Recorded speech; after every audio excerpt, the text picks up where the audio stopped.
ಕಾರ್ಖಾನೆಯನ್ನ ಉಳಿಸಬೇಕು ಅಂತ ಈ ಹೋರಾಟನ 13 ದಿವಸದ ಹೋರಾಟ ಮಾಡಿ 14ನೇ ದಿವಸಕ್ಕೆ ನೀವು ಕಾಲಿಟ್ಟಿದ್ದೀರಿ. ಅದಕ್ಕೋಸ್ಕರ ಇವತ್ತು ರಾಜ್ಯ ಇಂದು ಕನ್ನಡ ಸೇನೆ ಮೈಸೂರು ಜಿಲ್ಲಾ ಘಟಕ ಮತ್ತು ಮಂಡ್ಯ ಜಿಲ್ಲಾ ಘಟಕ ಎರಡೂ ಘಟಕಗಳು ಏನಿವತ್ತು ಟಿ ನರಸೀಪುರ ನಗರದಲ್ಲಿರುವಂತಹ ರೇಷ್ಮೆ ಕಾರ್ಖಾನೆ ಉಳಿಯುವಾಗಿ ನಡೀತಿರುವಂತಹ 14 ದಿನದ ಹೋರಾಟಕ್ಕೆ ನಾವು ಭಾಗವಹಿಸಿದ್ದೇವೆ. ಈ ದಿನ ನಮ್ಮ ಸಂಘಟನೆ ಆಗ್ರಹ ಮಾಡೋದು ಏನು ಅಂತ ಹೇಳಿದ್ರೆ,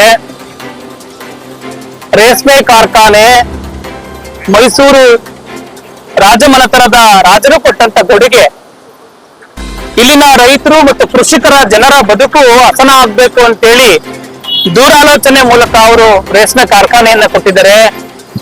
ರೇಷ್ಮೆ ಕಾರ್ಖಾನೆಗೆ 100 ವರ್ಷದ ವಸಂತವನ್ನು ತುಂಬಿದೆ. ರಾಜ್ಯ ಸರ್ಕಾರ 100 ವರ್ಷ ತುಂಬಿರುವಂತಹ ಒಂದು ಶತಮಾನೋತ್ಸವದ ಒಂದು ಕಾರ್ಖಾನೆಯನ್ನ ಸರ್ಕಾರ ಮೂಲಭೂತ ಸೌಕರ್ಯ ಪುನಶ್ಚೇತನಗೊಳಿಸುವಂತ ಕೆಲಸ ಮಾಡಬೇಕಾಗಿರುವ ಬದಲು ಕಾರ್ಖಾನೆಯನ್ನ ಯುವಜನ ಸಬಲೀಕರಣಕ್ಕೆ ಕ್ರೀಡೆಗಳಿಗೆ ಉತ್ತೇಜಿಸಲು ಆ ಜಾಗವನ್ನ ಕೊಟ್ಟಿರುವಂತದ್ದಿದೆಯಲ್ಲ, ಇದನ್ನ ಕನ್ನಡ ಸೇನೆ ತೀವ್ರವಾಗಿ ಖಂಡಿಸುತ್ತೆ. ಈ ತೀರ್ಮಾನಕ್ಕೆ ನಮ್ಮ ಧಿಕ್ಕಾರವಿದೆ. ಅವೈಜ್ಞಾನಿಕ ಆದೇಶನವನ್ನು ವಾಪಸ್ ತೆಗೆದು ಅಲ್ಲಿ ನೌಕರರಾಗಿ ಕೆಲಸ ಮಾಡ್ತಾ ಇರುವಂತವ್ರಿಗೂ ಮೂಲಭೂತ ಸೌಕರ್ಯವನ್ನ ಕೊಡಬೇಕು ಮತ್ತು ಕಾರ್ಖಾನೆ ಪುನಶ್ಚೇತನಗೊಳಿಸಲು ಮತ್ತೆ ಅದು ಅಗತ್ಯವಾದ ಕ್ರಮವನ್ನ ಕೈಗೊಳ್ಳಬೇಕು. ಇದು ಎರಡೂ ಜಿಲ್ಲಾ ಘಟಕಗಳ ಆಗ್ರಹ. ಯಾವುದೇ ಕಾರಣಕ್ಕೂ ನಿಮ್ಮ ಮಂಡತನದ ಕೆಲಸಗಳನ್ನ ಮತ್ತೆ ಮಾಡೋದಾದ್ರೆ ನಾವು ಬೀದಿಗಳ ಹೋರಾಟಗಾರರು, ನಾವು ಚಳವಳಿ ಹೊಸದೇನಲ್ಲ.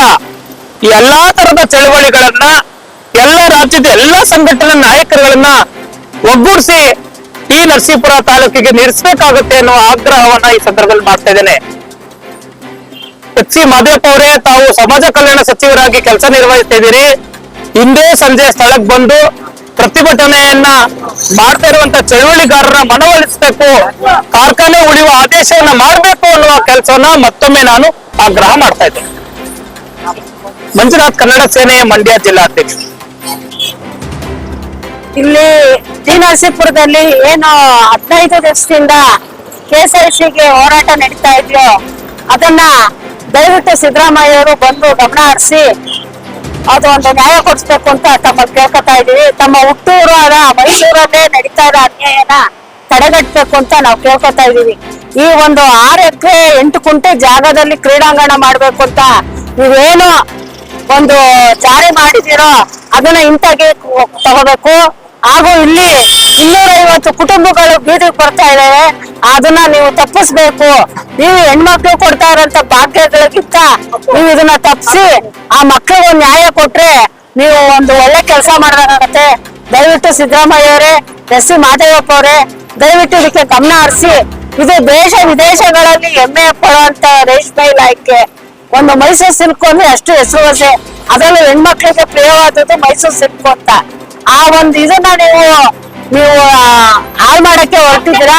ದಯವಿಟ್ಟು ಈ ಒಂದು ಕ್ರೀಡಾಂಗಣ ಮಾಡ್ಬೇಕು ಅಂತ ನಿರ್ಧಾರ ಮಾಡಿರೋದನ್ನ ವಾಪಸ್ ತಗೊಂಡು ರೇಷ್ಮೆ ಕಾರ್ಖಾನೆಯನ್ನು ಮುಂದುವರ್ಸಕ್ಕೆ ಅವಕಾಶ ಮಾಡ್ಕೊಡ್ಬೇಕು. ಇಲ್ಲ ನೀವು ಇದೇ ಅವ್ರಿಗೆ ನೀವು ಕ್ರೀಡಾಂಗಣನೇ ಮಾಡ್ತೀವಿ ಅಂತ ನೀವು ಹೊರಟ್ರೆ ನಾವು ಈ 15 ದಿವಸ ಅಲ್ಲ 3 ದಿವಸ ಆದ್ರೂ ಇನ್ನೂ ಉಗ್ರವಾದ ಹೋರಾಟನ ಇಡೀ ಕರ್ನಾಟಕದಲ್ಲೇ ಮಾಡ್ತೀವಿ. ನಿಮ್ಗೆ ಎಚ್ಚರಿಕೆ ಕೊಡ್ತಾ ಇದ್ದೀವಿ.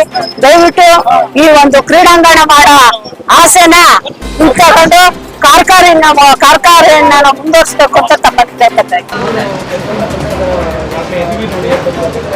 ನಾವು ಚಳವಳಿಗಾರರು ಬರ್ತಿದ್ದೀವಿ.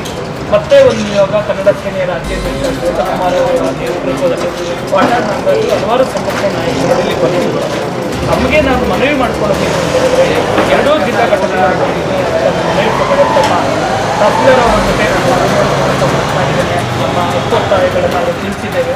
ನಮಗೆ ತಮ್ಮ ಬಂಧು ತಮ್ಮ ಕಚೇರಿಗೆ ತಮ್ಮ ಹಕ್ಕೊತ್ತಾಯವನ್ನು ಮಾಡ್ತಿದ್ದೀವಿ. ಕಾರ್ಖಾನೆ ತೆಗಿಬಾರ್ದು. ಬಂದು ಯುವಜನ ಕ್ರೀಡೆ ಇಲಾಖೆಗೆ ಆದೇಶ ಆಗಿರುವ ಆದೇಶ ವಾಪಸ್ ತೆಗಿಬೇಕು. ಅಲ್ಲಿ ನೌಕರರಿಗೆ ಮೂಲಭೂತ ಸೌಕರ್ಯವನ್ನು ಕೊಡಬೇಕು.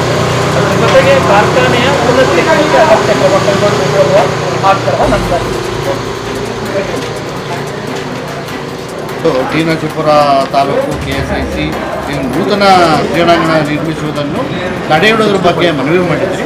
ಈ ಮನವಿನ ಮಾನ್ಯ ಜಿಲ್ಲಾಧಿಕಾರಿಗಳಿಗೆ ವಜಾ ಮಾಡಲಿಕ್ಕೆ ಕಳಿಸಿದ್ರೆ ಈ ದಿನದಲ್ಲಿ ನಾನು ಈ ಪತ್ರವನ್ನು ಮಾನ್ಯ ಜಿಲ್ಲಾಧಿಕಾರಿ ಕಳಿಸ್ತೀನಿ ಅಂತ ಹೇಳಿ ಥ್ಯಾಂಕ್ ಯು.